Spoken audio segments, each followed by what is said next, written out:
నా దృష్టికి తీసుకురావడం జరిగింది.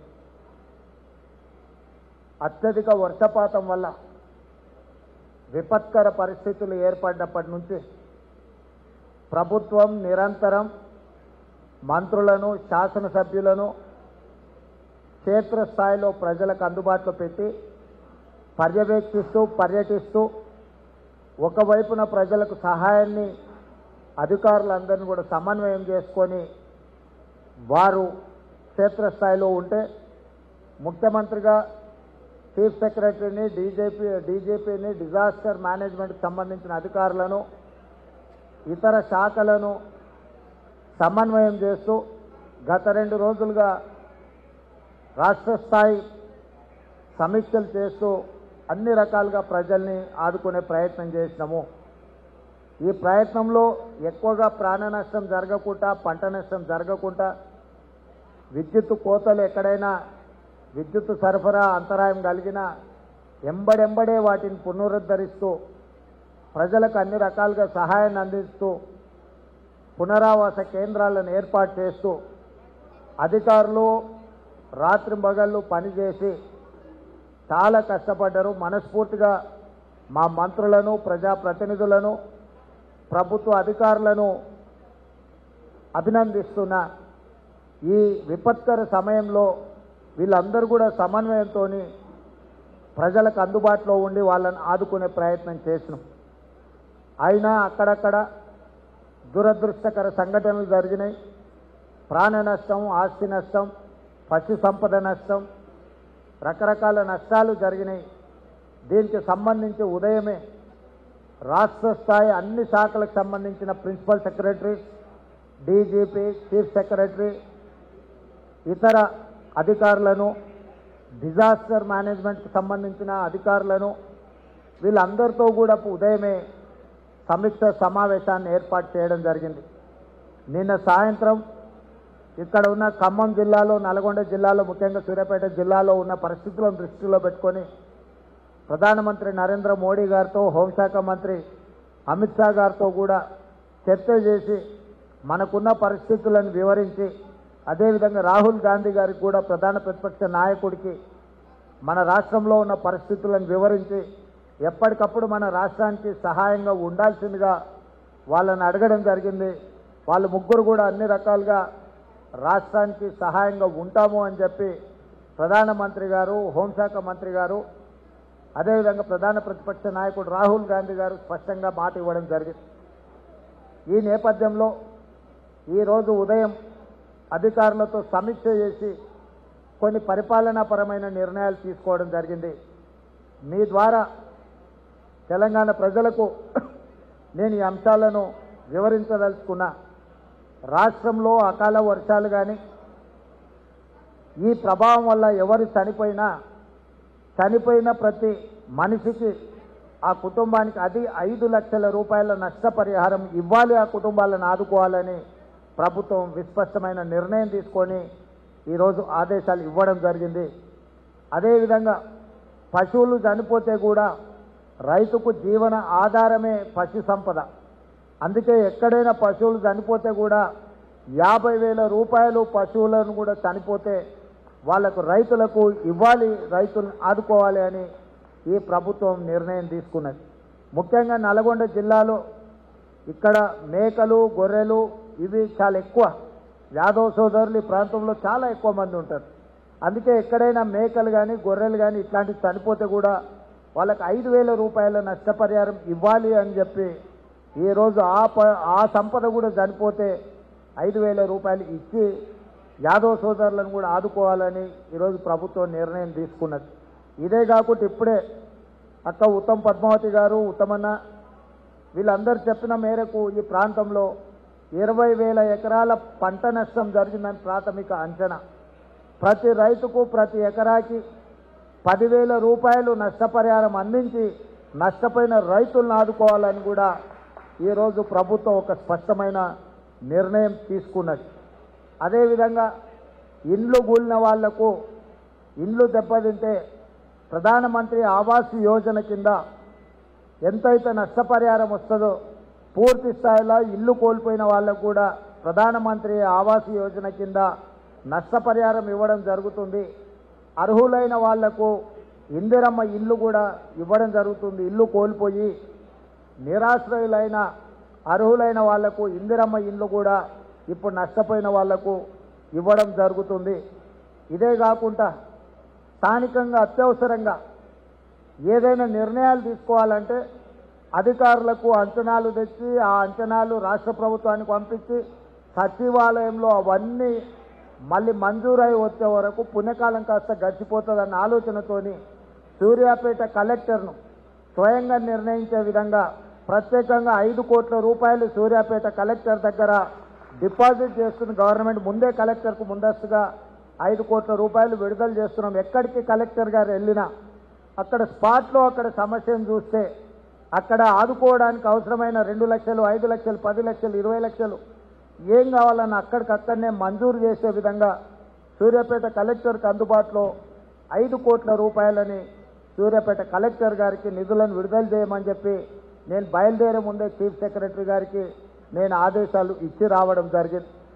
అదేవిధంగా పాఠశాలలకు కూడా పిల్లలకు సెలవులు ఇచ్చి, ఎందుకంటే గురుకుల పాఠశాలలు కానీ ఇతర పాఠశాలల లేదా మండల కేంద్రాలు లేకపోతే జిల్లా కేంద్రాలలో ఉన్న విద్యార్థులు ఈ వర్షంలో పాఠశాలలకు వెళ్ళాలన్న ఇబ్బంది ఉంది కాబట్టి కలెక్టర్లకే స్వయంగా నిర్ణయించే విధంగా అక్కడున్న విపత్కర పరిస్థితులను బట్టి అక్కడికక్కడనే వాళ్ళు నిర్ణయం తీసుకొని పాఠశాలలకు సెలవులు ఇవ్వడానికి కూడా కలెక్టర్లకు పూర్తి స్థాయిలో వాళ్లకు ఒక అనుమతి ఇవ్వడం జరిగింది. ఈరోజు ఈ రాష్ట్రంలో ఉన్న విపత్కర పరిస్థితులను రాజకీయాలకు అతీతంగా మనందరం కలిసికట్టు ఎదుర్కోవాల్సిన అవసరం ఉంది. దాంట్లో పాలకపక్షమా ప్రతిపక్షమా పాత్రికేయుల లేకపోతే స్వచ్ఛంద సంస్థలకు సంబంధించిన వాళ్ళ, ఇప్పుడే నేను వస్తుంటే వెంకయ్య నాయుడు గారు మాజీ ఉపరాష్ట్రపతి ఈరోజు తెలంగాణ రాష్ట్రానికి వాళ్ళకున్న ఎన్జిఓ నుంచి టోకెన్గా వాళ్ళు 5 లక్షల రూపాయలు 10 లక్షల రూపాయలు ఈరోజు తెలంగాణ రాష్ట్రానికి ముఖ్యమంత్రి సహాయ నిధికి నిధులు ఇవ్వడం జరిగింది. ఇది ప్రజల పట్ల వాళ్ళకున్న ఒక బాధ్యత నిబద్ధత.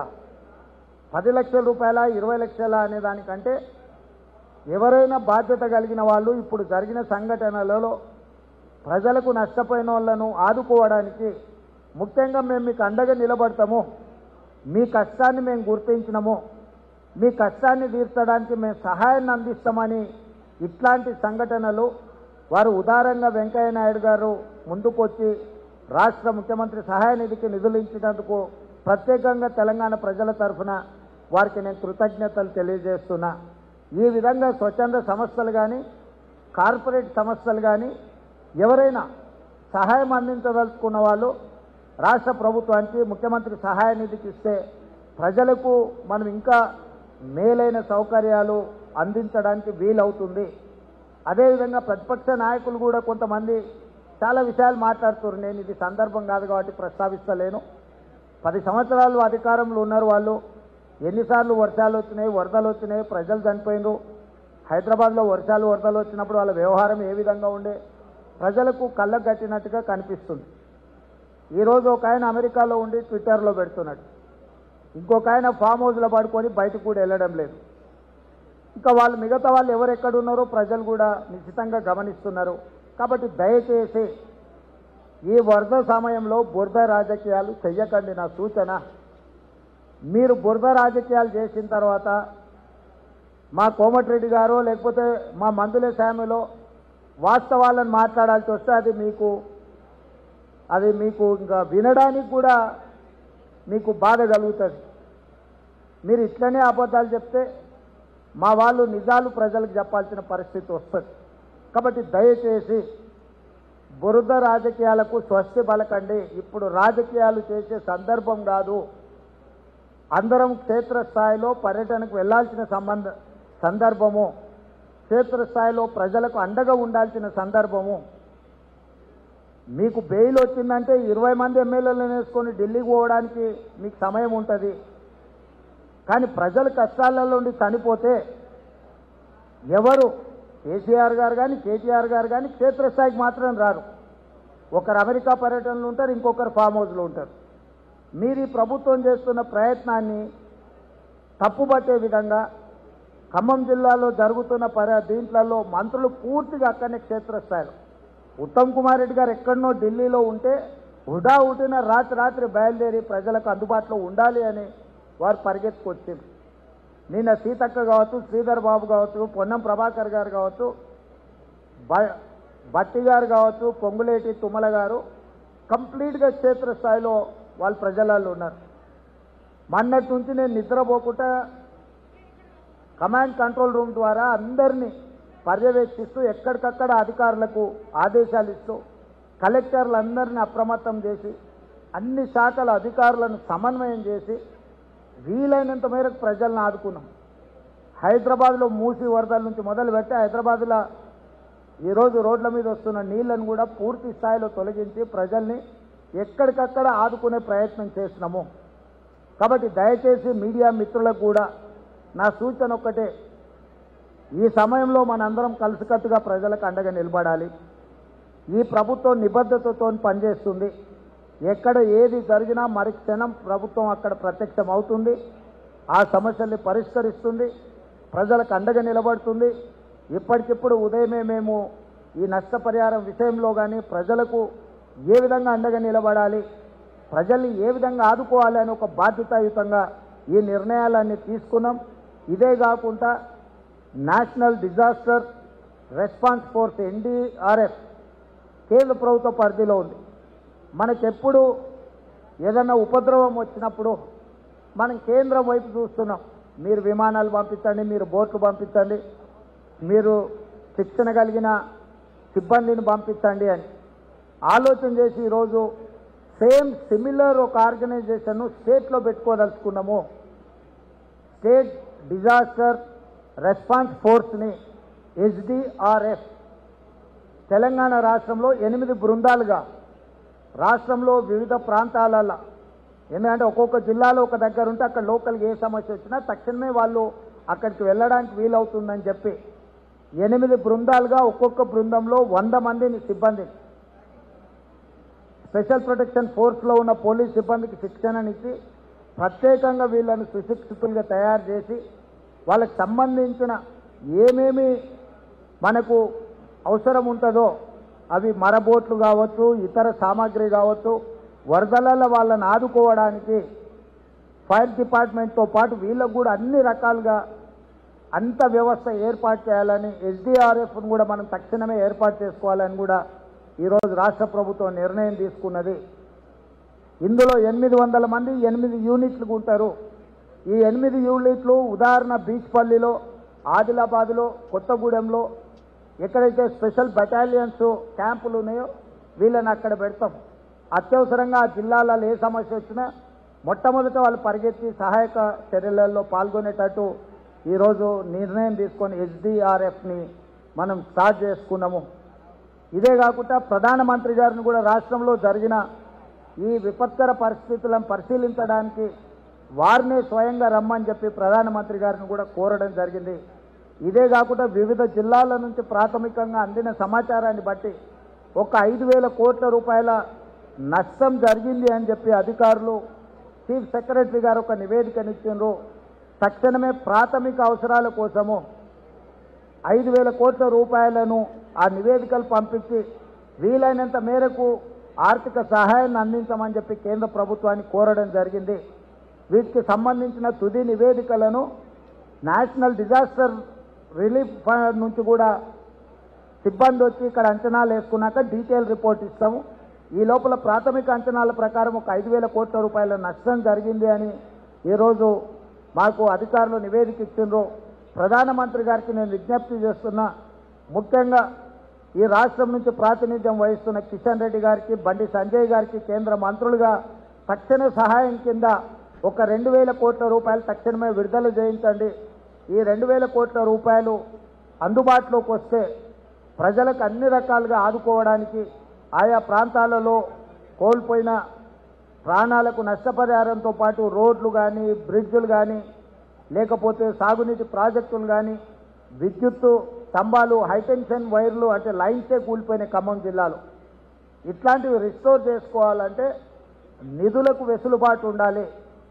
So NDA national disaster management chairperson ప్రధానమంత్రి గారే కాబట్టి ఆ ప్రత్యేక నిధుల నుంచి తెలంగాణ రాష్ట్రానికి సహాయాన్ని అందించాలి అని చెప్పి ప్రధానమంత్రి గారికి విజ్ఞప్తి చేస్తూ ఈ బాధ్యత తీసుకోవాల్సిందిగా కిషన్ రెడ్డి గారికి బండి సంజయ్ గారికి నేను విజ్ఞప్తి చేస్తున్న తెలంగాణ రాష్ట్ర ముఖ్యమంత్రిగా ఇవన్నీ కార్యక్రమాలను తీసుకొని మనం ముందుకు వెళ్ళాలి. నేను ఖమ్మం పర్యటనలో భాగంగా ఈ ప్రాంతంలో కూడా ఇక్కడ ఉన్న వాళ్ళకు ఒకటే విశ్వాసం కల్పించదలుచుకున్నాను. ఈ ప్రభుత్వం మీకు అండగా ఉంటుంది. ఉత్తమ్ కుమార్ రెడ్డి గారు స్థానిక శాసనసభ్యులు పార్లమెంట్ సభ్యులు మీకు నిరంతరం అందుబాటులో ఉంటారు. అధికారులు నిరంతరం 24 గంటలు అందుబాటులో ఉంటారు. ఏ ప్రజలు కూడా ఆందోళన చెందాల్సిన అవసరం లేదు. పూర్తి స్థాయి నివేదిక తీసుకొని ఉత్తమ్ పద్మావతి గారు మందుల సామేల్ గారు అదేవిధంగా హుజూర్ నగర్ శాసనసభలో జరిగిన నష్టాల గురించి మంత్రి గారు కూడా నా దృష్టికి తీసుకొచ్చిండ్రు. తప్పకుండా పూర్తి స్థాయిలో మీ నష్టాన్ని భర్తీ చేసే విధంగా ప్రభుత్వం నిర్ణయం తీసుకుంటుంది అని చెప్పి మీకు అందరికీ తెలియజేస్తూ మీడియా మిత్రులను కూడా ఈ కష్ట సమయంలో మీరు అండగా నిలబడండి. సమస్యల్ని పరిష్కరించడానికి మీరు తోడ్పాటును అందించండి. ఇది రాజకీయాలకు సమయం కాదు. రాజకీయాలు చేయడానికి చాలా సమయం ఉంది. ఇంకా 4 సంవత్సరాలుగా పైగా ప్రభుత్వం నడపాల్సింది ఉంది.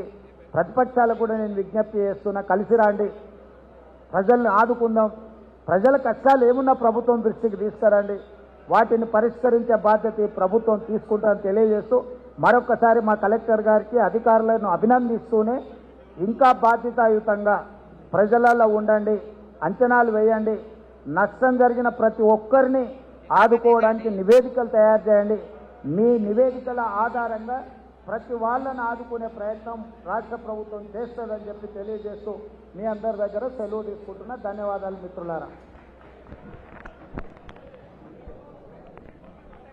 ఈ సమావేశం ముగిసింది.